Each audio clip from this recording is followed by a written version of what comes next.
not solutions. Add-on desires. Hello viewers, welcome to our daily news analysis session. I am Lokesh Pengonda. This session includes topics from the Hindu and the Indian Express. So our first topic of the day, concerns raised against the IT rules and guidelines which was given in the last week. So these rules are primarily applicable to OTT platforms. OTT platforms, OTT media services are the streaming media services offered directly to viewers via the internet. Let's say Netflix and Amazon Prime. These rules are also applicable to messaging platforms. Messaging platforms include WhatsApp and Telegram. Also, social media platforms like Twitter and Facebook are also included in these guidelines. Concerns raised against these new rules. So the first concern is government can leverage these rules. So what happens is that in these rules there is a provision which says in case of emergency, the Secretary, Ministry of Information and Broadcasting may, if he is satisfied, give orders to block public access to any information. So subjected to his satisfaction, the Secretary of Ministry of Information and Broadcasting can give any guidelines to block any information in any of these platforms. So what happens is that there may be issues with right to information and freedom of speech. So the second rules, the new rules applicable only to digital media news, while whole of news media, that is traditional, are not covered in whole. So what happens is that in these rules there is a 3-tier grievance redressal mechanism, and it mandates that every platform should have a compliance officers. These rules are not mandated for the traditional media. So let's see what is the 3-tier redressal mechanism. Let's say you are a person, you have a social media account and you have an issue with the platform provider. So now you have any issue, you can raise the issue with the platform provider. First tier in this grievance redressal will be the publisher, that is the platform itself. It will have 15 days to provide you a satisfactory solution and clear your issue. If you're not satisfied with the solution of the first tier, you can go to the second tier, which is a self-regulating body collectively established by the OTTs over the top platforms. These self-regulating bodies will be headed by a judge of Supreme Court or a High Court or a person from eminent background. And even if your issue is not cleared in the second tier, you can go to the third tier, which is government oversight mechanism. This mechanism will be a committee established by Information and Broadcasting Ministry for hearing grievances. This is a 3-tier redressal mechanism which is mandated to the new social media platforms, OTT platforms and messaging platforms. So the compliance burden, other issues regarding this new guidelines issued last week. It opens floodgates. So the over the top movie streaming websites you have like Netflix and Amazon Prime. Let's say a movie is released in these platforms and you have a concern regarding this. Anyone with a grievance can directly raise this issue with the platform provider. So what happens is any person in the country can directly raise a grievance complaint with the platform. So there will be numerous amount of complaints. So this opens floodgates. And moreover, not all of these complaints are legible. Some of these complaints must just be for publicity or for some other personal gains. Second, these new guidelines mandate for the appointment of Chief Compliance Officer and Grievance Officer. Chief Compliance Officer is to ensure the laws and rules being complied. So Chief Compliance Officer, what he does is, his work is to ensure that whatever the rules and the guidelines given by the government are ensured, and he has to coordinate with the law enforcement agencies. So next, enable identification of originator of information. So let's say there is a person A, he wants to publish some fake news. He uses a platform like Twitter or Facebook to publish this fake news. So in this case, the government may, in the maximum scenario till now, can block the content. But if you ask the platform provider to give the details of this person, they may or they may not be able to provide you the information, because many of these platforms uses end-to-end encryption. So now that this identification has to be provided to the government, it is mandated. These platforms like WhatsApp and Telegram, they have to come up with a solution to override this end-to-end encryption they're using till now. And next, no data protection. Till now, Indian government has not yet ratified or passed any data protection laws. Though we have a draft legislation policy regarding data protection, it is not passed and it is not functioning. So now if there are any excesses from the government or the platforms, there is no data protection. Let's say you have a platform like Facebook, it can sell your data. So now, as you don't have any data protection, you can't do anything to this firm. Next, what is the need to regulate OTTs, digital media and social media platforms? First, as we mentioned earlier, to curb fake news. Example, in the last year, we have witnessed many fake news regarding child lifting, riots, etc. And to prevent endangering of individual right to privacy by OTT communication services. What happens is, in the last decade, we have witnessed the Cambridge Analytica scandal of Facebook, where it was said that millions of Facebook users'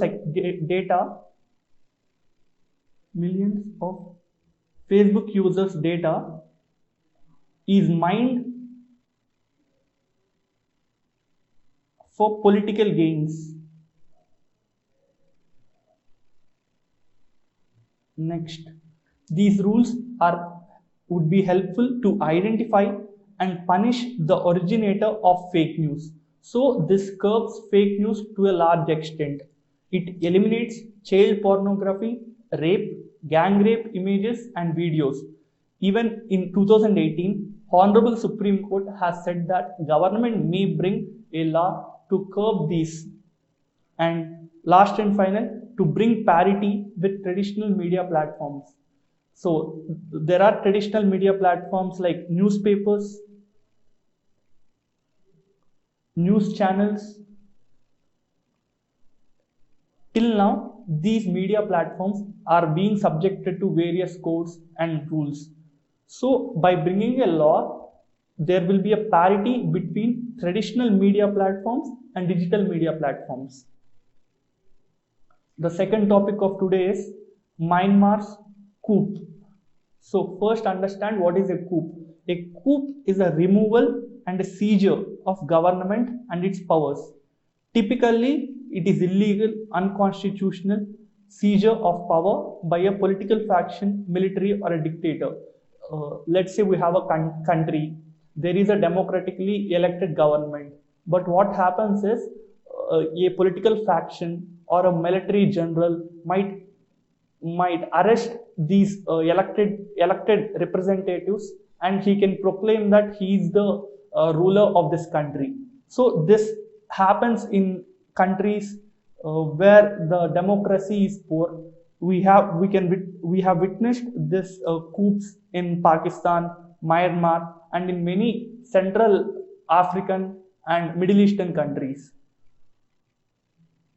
So let's talk about Myanmar. Myanmar is a South Asian country. It borders with India.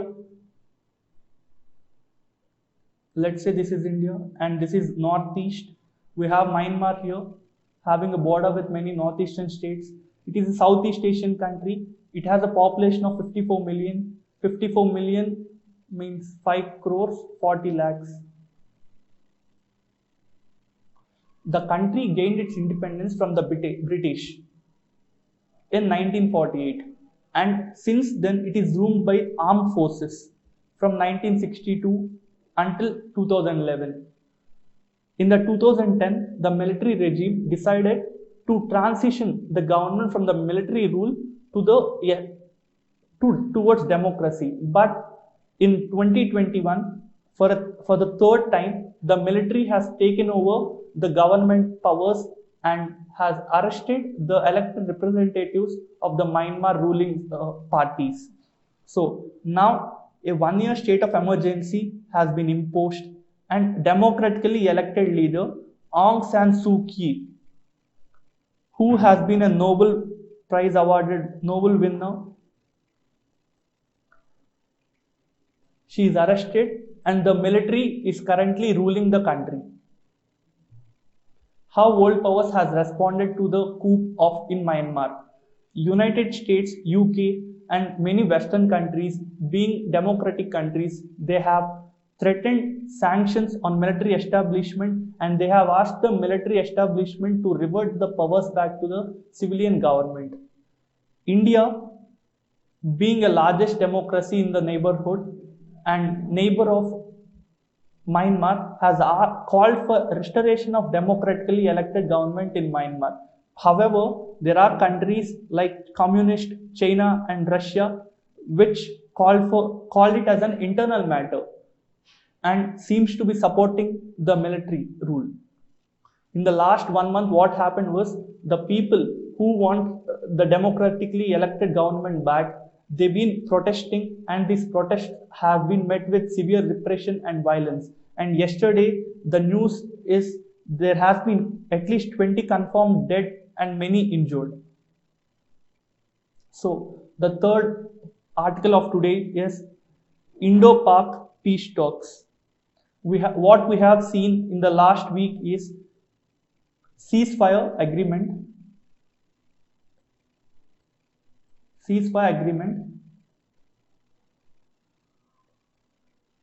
between India and Pak. This ceasefire agreement is a 2003 agreement, and in right now the Indian and Pakistani establishments has said that they will follow this 2003 agreement again. Before talking about ceasefire violations, let's talk about line of control. What is line of control? Line of control is a military control line between Indian state of Jammu and Kashmir and Pakistani occupied Kashmir. So this territory has been occupied in the 1948 war, which was done by the militias with Pakistani establishment support. So whatever this line you can see here, this is the line of control.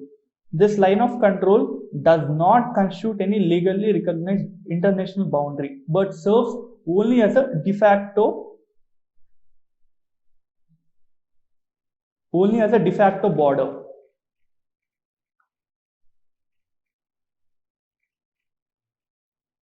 So let's look into the ceasefire violations. First, India shares a 3,300 kilometer border with Pakistan, and out of this, 221 kilometers of international border and 740 kilometers of line of control falls in Jammu and Kashmir. So what happens is that whenever you have a border, there will be security forces on either side, and these troops, particularly Pakistani troops, repeatedly target the forward posts and villages along the line of control and the international border. This they use it as an instrument to create fear among the people who are living near the villages and to create instability in the region. So to prevent this and to eradicate it completely, in 2003 there has been a ceasefire agreement which was intended to stop all ceasefire violations at the line of control and international border. This agreement was signed between Pakistan's PM and Indian Prime Minister Mr. Atal Bihari Vajpayee. It happened in 2003. Before the ceasefire agreement, that is before 2003, there has been at least 8,376 incidents of shelling and firing by Pakistani troops in 2002 alone. So what happened in 2002 was there has been nearly 8,000 instances of shelling and firing by Pakistani troops. So to eradicate it and to put an end to it, 2003 agreement was signed. And from 2003, let's see in 2004 and 2005 and 2006, there has been not a single such violation on the border. So what we can conclude from this is whenever there is a ceasefire agreement and whenever both sides are completely standing on it, there won't be any violence in the borders. But however, there has been a gradual increase in the ceasefire violations by Pakistan since 2009. And in 2020 alone, we have witnessed nearly 5,100 such instances of ceasefire violations by Pakistan along the line of control in Jammu and Kashmir. This 5,100 instances of ceasefire violations has been highest since we have signed the ceasefire agreement in 2003. So what happened in this? What happened as in the result of 5,000 violations was nearly 130 people are injured and nearly 36 has lost their lives in this. Also, between 2018 and 2020, there has been nearly 10,000 ceasefire violations which claimed 130 lives. These violations have been particularly increased from August 2019 when Indian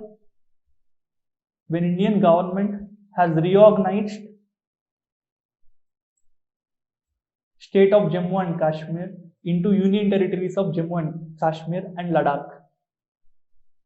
So what happens and what are the issues these ceasefire violations causes? So there will be loss of lives as we discussed earlier, not only of humans but also of animals. Animals will be both wild animals and the cattle which is raised by the villagers near the line of control. There will be loss and damage of the property.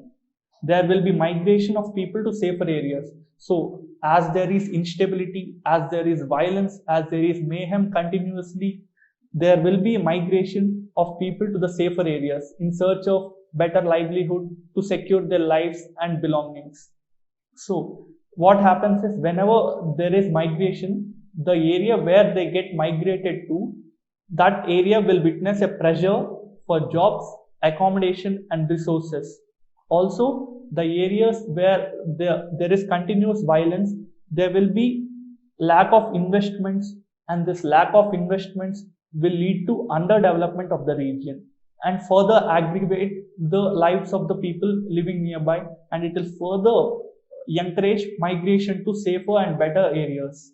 It also might lead to bigger conflicts because let's say there is Pakistani shelling on the Indian side of the border. So Indian troops have to return fire. They have to fire back. They have to quell these attacks. So in these return fires, there may be loss of lives in Pakistani side also. So this whole episode might lead to bigger conflicts. And as a result, it of course affects tourism in the area. It not only affects tourism, it also affects the mental state of the people living nearby, as they have to witness violence and they have to witness bloodshed, loss of lives, loss of property continuously throughout their lives. There will be effects on mental state. Also, these ceasefire violations by Pakistani establishments are mainly being used as a cover to infiltrate weapons, drugs and terrorists into the Indian side of the Jammu and Kashmir. So next article of today is ISRO put Brazil's Amazonia 1 and other satellites into the orbit. It is the first dedicated mission of Space Agency's commercial arm, New Space India Limited. New Space India Limited, NSIL. This setting up was announced in 2019 budget by Ms. Nirmala Sitharaman. It is established as a public sector enterprise of Government of India as a PSU, public sector undertaking. It is a commercial arm. One, we have Antrix. So NSIL will be a second commercial arm of ISRO. It is established in 2019. As I said earlier, it works under the administrative control of Department of Science. So significance of ISRO putting Brazil's Amazonia and other satellites into the orbit. This is the first dedication mission of NSIL's commercial enterprise. This is the first dedicated mission of NSIL being having a commercial exchange with some other country. This is first Brazilian satellite to be launched from Indian rocket. So both these assume significance in this arena. So what does NSIL do? What it aims and what are its functions? It aims to commercially exploit the research and development of ISRO's centers and constituent units of Department of Space. So what we can see is ISRO and other departments of Department of Space, they might invent something, they might have some patents on their name. So this commercial arm will use these patents, will use this technology to earn by providing these patents to someone else by selling it or for giving it for some specific period. NSIL would also enable Indian industries to scale up high technology manufacturing and production base. So what happens is this NSIL not only provides research and development related patents and other technologies to these industries, it will promote the manufacturing and production of Indian space programs. So by ensuring public-private partnership and by providing patents and related technology to the Indian space private firms, this will encourage private sector growth in the space sector. So major business areas of NSIL include, these are the areas where NSIL will be functioning in. In the production of PSLVs and SSLVs through industry, through public-private partnership, production and marketing of space-based services, including launch services, space-based applications like transponder leasing, remote sensing, mission support services. So what it says is, let's say we have a rocket, let's say someone from other country wants to send their satellites through ISRO. This NSIL will contact them, will get into an agreement with them, and by getting into an agreement, we can supply space related services, including launch services, to other countries, thus earning foreign exchange. Building of satellites as per user requirements, transfer of technology, as we have discussed earlier, marketing spin-off technologies and products emanating from ISRO activities, which will be the original aim of NSIL, and providing consultancy services. These are the major business areas of New Space India Limited. So coming to prelims topics of the day. What is Kujligar or Shiki? Is it a bamboo house constructed by Manipuri tribes to live in? Is it a type of tribal music? Is it a martial arts variety? Is it a cramped cage made of logs to be used for punishing? Let's take a pause and you answer it on your own.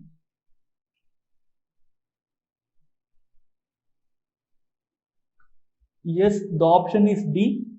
The term Kujligar or Shiki refers to a cramped cage. Why this question? in the Hindu newspaper, we have seen this pyramid, this triangular shaped cramped object made of logs of masang fung. Masang fung is a local tree. If you touch it, there will be irritation. So what happens is, people of Nagaland earlier used to have these masang fung trees cut and make these shiki, which will be used as a punishment for those who violate Naga customary laws and other social offenders. So whenever the Naga customary laws are violated by the community members, or if they do something else which are an offense in the social arena, they will be made to live in this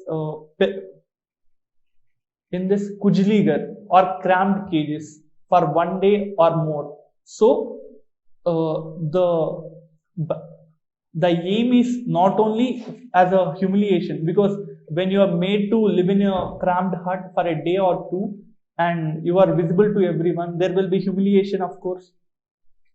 And as these logs are made up of masang fung, there will be intense itching. So people will be made to not do anything such as social violations. Next, Houthi. What is Houthi? Is it a tribe living in parts of Jharkhand and Chhattisgarh? Is it a paramilitary force of Iran? Are they nomads living in Central Africa? Are they Islamist political and armed movement in Yemen? They are an Islamist political and armed movement in Yemen. Houthis are rebel forces which are controlling western part of Yemen, including the capital Sana'a. They are in control of Sana'a and major part of the western Yemen since 2014. And to take back this occupied areas and to make the government functioning, Saudi Arabia, UAE and other countries are waging a proxy war in Yemen. So why the name Houthi?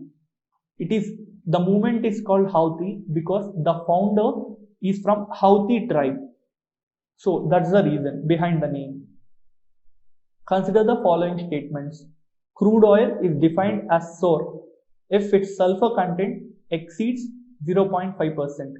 Venezuela is the largest producer of sweet crude, while Iraq is the largest producer of sour crude. Iraq continues to be a top crude supplier to India. Which of the above statements is or are correct? Only 1 and 2, 1 and 3, none are correct, only 2. The answer is both 1 and 3. This is false because Venezuela is largest producer of sour crude. Sour crude is crude which has more than 0.5% sulfur content. And sweet crude is any crude which has less than 0.42% sulfur content. Why this sulfur content is important? Because when there is low sulfur concentration, the refining process will be easy. There will be higher yields. Also, as the refining process is easy, the cost of refining will be cheap and it will be economically viable to not only use but also to export to other countries. So this we discussed. Sweet crude is sulfur content when less than 0.42%. Generally in Middle Eastern countries like Iran, Iraq, Syria, etc., the sulfur content is less. Let's come to the next question. This is a static question. The power to appoint delimitation commission rests with. Is it with Speaker, Prime Minister, Cabinet and President? The answer is President. So let's see what is delimitation. Delimitation is the act or process of fixing limits or boundaries for territorial constituencies. For Lok Sabha, and for MLAs, that is legislative assemblies elections, we have fixed constituencies. So these constituencies will be delimited by the Delimitation Commission. Let's come to the last question of today. The Vittal Vidvanshak, the first monthly journal to have the untouchable people as its target audience, was published by, is it Gopal Baba Walankar? Is it Jyotiba Phule? Is it Mohandas Karamchand Gandhi? Is it Bhimrao Ramji Ambedkar? The answer will be Gopal Baba Walankar. Mr. Gopal Baba Walankar was born in a family of Mahar caste, which was considered to be a caste in the depressed classes at Maharashtra in 1840s.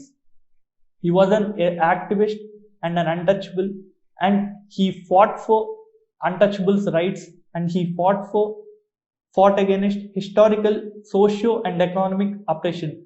As he started this fight in the 1840s itself, he was considered as a pioneer. He not only developed racial theory to explain the oppression, but he also published the first journal targeting the untouchable people, which we have seen as Vittal Vidvanshak. So mains practice questions. What is NSIL, New Space India Limited? What are its functions? How is it different from Antrix? Ceasefire violations can threaten the neighborhood security and could lead to larger conflicts. Explain other problems caused due to these. Also, please visit our website for daily MCQs. Thank you. Add-on solutions. Add-on